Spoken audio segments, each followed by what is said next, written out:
Jadi untuk menentukan DR itu bisa menggunakan 3 cara, yaitu bisa diambil dari RID yang paling tinggi, atau bisa diambil dari IP loopback yang paling tinggi, atau bisa juga diambil dari.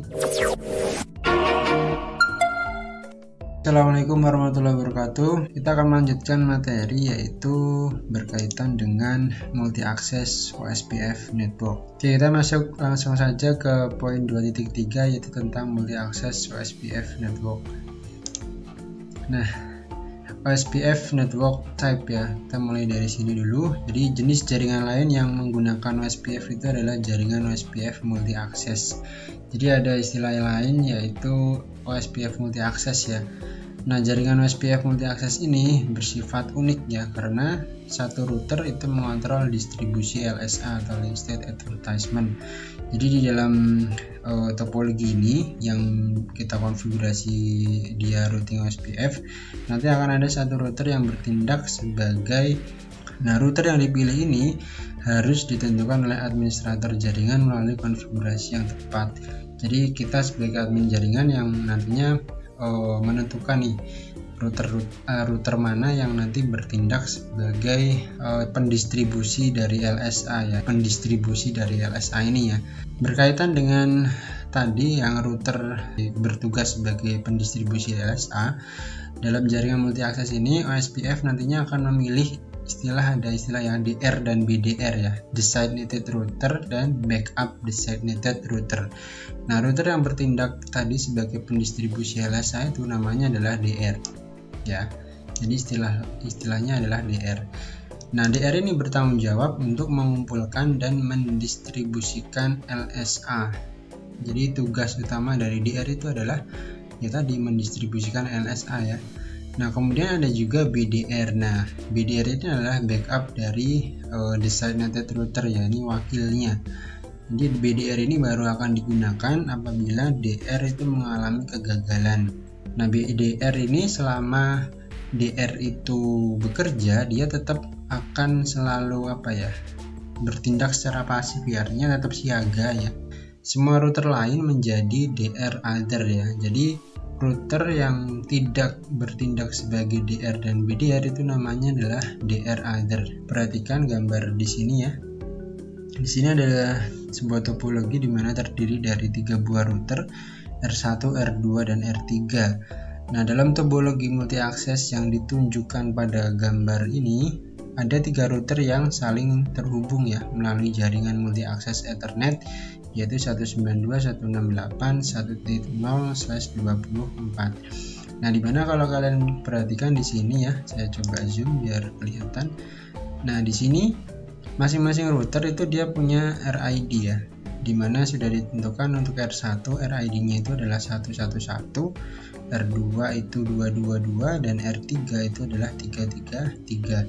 Nah, berdasarkan aturan di OSPF, pemilihan router yang nantinya bertindak sebagai DR itu klasifikasi yang pertama adalah dia akan mengambil router dengan RID yang paling besar atau paling tinggi ya. Nah, kalau kita perhatikan dari 3 router ini, maka RID dengan nilai yang paling besar tentunya adalah dia di R3 karena dia nilainya adalah 333. Sementara yang 222 ini dia akan bertindak sebagai BDR, dan R1 karena dia RID-nya yang paling kecil, maka dia nanti akan bertindak sebagai DR other. Jadi selain DR itu ditentukan berdasarkan nilai dari RID, itu juga bisa kita tentukan yaitu berdasarkan IP loopback tertinggi ya. Jadi kan kita juga bisa saja menambahkan di masing-masing router ini nanti interface loopback. Kemudian kita kasih dia di interface loopback itu dengan sebuah IP. Nah, nanti dalam penentuan DR itu juga bisa saja mengambil dari IP tertinggi dari interface loopback. Nah, kalau misalkan IP loopbacknya nggak ada, itu juga bisa kita tentukan router yang bertindak sebagai DR itu kita tentukan dari IP atau interface aktif dari router ya. Jadi IP tertinggi dari router itu. Jadi misalkan R1 itu IP-nya 172.16. Kemudian router 2 IP-nya 172.16.2.0, yang tadi ini 1.0 ya. Kemudian kalau yang R3 itu IP-nya 172.16.3. Nah, kita bandingkan nih ketiga IP ini, 16.1, 16.2 dan 16.3. Mana yang paling tinggi IP-nya? Nah, berarti kan kalau kita lihat kondisinya seperti ini, berarti yang paling tinggi adalah yang R3. Jadi untuk menentukan DR itu bisa menggunakan 3 cara, yaitu bisa diambil dari RID yang paling tinggi, atau bisa diambil dari IP loopback yang paling tinggi, atau bisa juga diambil dari IP interface router yang paling tinggi. Ada 3 cara ya, tapi yang paling sering digunakan adalah diambil dari RID-nya. Kemudian verify OSPF router role ya. Jadi untuk memverifikasi peran router OSPF V2 gunakan perintah show IP OSPF interface. Kemudian nanti tampilannya adalah kurang lebih seperti ini.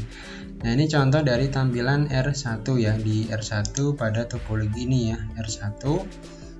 Kemudian di show IP OSPF interface, dan di sini keterangannya adalah R1 is not the DR or BDR but is DR either ya, with default priority 1. Nah, di sini ada keterangannya state DR either, ini adalah R1. Kemudian kalau R2 kita menggunakan komen yang sama, dia state-nya BDR ya, state BDR priority 1. Kemudian kalau R3 dengan komen yang tadi show IP OSPF interface ya. Kemudian untuk R3 ini dia state-nya adalah DR ya, karena memang kondisinya sesuai dengan topologi ini R3 itu sebagai DR karena dia RID-nya yang paling tinggi yaitu 333. Nah, kurang lebih seperti itu ya untuk cara untuk memverifikasi router itu nanti dia bertindak sebagai DR atau BDR atau mana DR either ya.